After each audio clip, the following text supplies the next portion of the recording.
कौन सुनेगा, किसको सुनाए अपना दर्द। हर जगह झेल रहे हैं अपना अत्याचार, कोई सुनने वाला नहीं है, किसको सुनाए अपना दर्द। लोग सुनते हैं, समझते हैं, लेकिन हमारा निदान नहीं करते। जी हाँ, आपने सही सुना, ये 2008 से घरेलू कामगार महिलाएं लगातार अपने 8 सूत्री मांगों को लेकर के सरकार को अपने दर्द सुनाने की कोशिश कर रही हैं, लेकिन आज तक ना ही सरकार इन पर कोई कार्रवाई की और ना ही इनके बातों पर ध्यान दिया गया। क्योंकि 2008 से लेकर के लगातार अपनी मांगों को लेकर के सरकार को जगाने की कोशिश कर रही है। घरेलू कामगार महिलाओं का कहना है कि 2011 में जिनेवा में सरकार एक MOU साइन की थी कि घरेलू कामगार महिलाओं का अलग कानून बनेगा और उनकी समस्याओं पर ध्यान दे करके उनकी अलग से व्यवस्था की जाएगी। लेकिन 20-25 साल हो गए, लेकिन आज तक हमारी समस्या जस की तस बनी हुई है। लगातार हम अपनी आवाज़ सरकार तक पहुंचाने की कोशिश कर रहे हैं, लेकिन आज तक नहीं सुना गया और नहीं ध्यान दिया गया है। अंतोगत्वा आज फिर एक बार अपनी 8 सूत्री मांगों को लेकर हम धरना प्रदर्शन कर रहे हैं ताकि सरकार हमारी समस्या सुन सके। हम इतनी लाचार हैं कि हम जहां काम करते हैं वहां उस स्थान को कार्यस्थल नहीं माना जाता है। समय समय पर हमारे साथ हम कितने अत्याचार के शिकार होते हैं।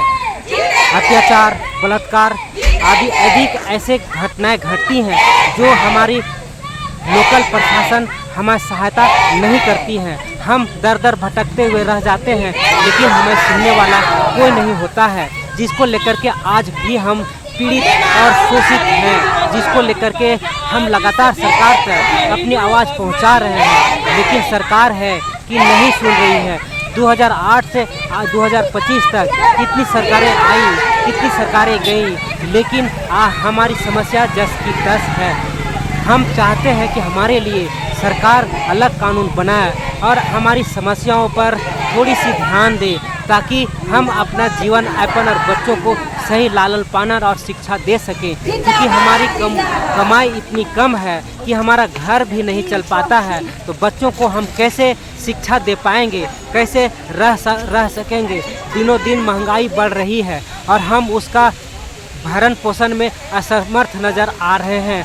सरकार हमारी मदद करे और हमारे लिए अलग कानून बनाए। आखिर घरेलू कामगार महिलाएं आखिर आज धरना प्रदर्शन के माध्यम से सरकार को 8 सूत्री मांगों को लेकर क्या कहा, सुनिए पूरा रिपोर्ट। आज हम लोग अंतर्राष्ट्रीय घरेलू कामगार दिवस मना रहे हैं और इसी के उपलक्ष्य में आज हम लोग सरकार को दिखाना चाहते हैं कि हम लोग किस कष्ट से गुजर रहे हैं और इसी अपने कुछ मांगों को लेकर के हम लोग रैली करते हुए हम लोग राजभवन तक जाएंगे।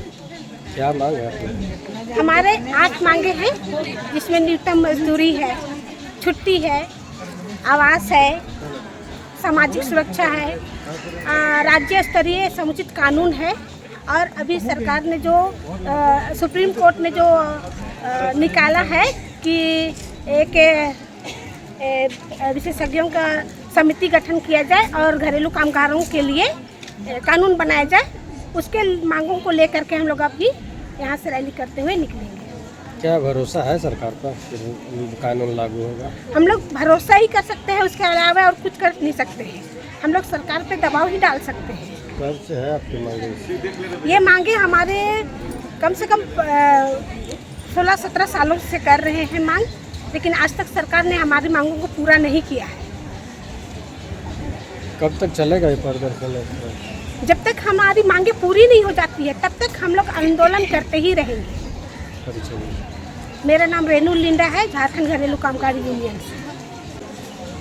आज हम लोग विशेषकर अंतर्राष्ट्रीय घरेलू कामगार दिवस के उपलक्ष्य में ही हम लोग ये प्रदर्शन करने के लिए सोचे और एक रैली का आयोजन किए और सरकार हमारी बातों को नहीं सुन रही है, हम भी जानते हैं, जनता भी जान रही है, लेकिन फिर भी हम लोग उससे हार नहीं मानेंगे और हम लोग लगातार ये प्रदर्शन जारी रखेंगे। अभी हम यहाँ रांची में इकट्ठे हुए हैं, लेकिन आज दुनिया भर में जितने भी हमारे संगठन हैं, अलग अलग राज्यों में सभी जगह के लोग आज इकट्ठा होकर के अपना अपना रैली या धरना प्रदर्शन कर रहे हैं और हम लोग एक साथ पूरा राज्य के साथ मिल करके अपनी मांगों को सरकार के पास रख रहे हैं।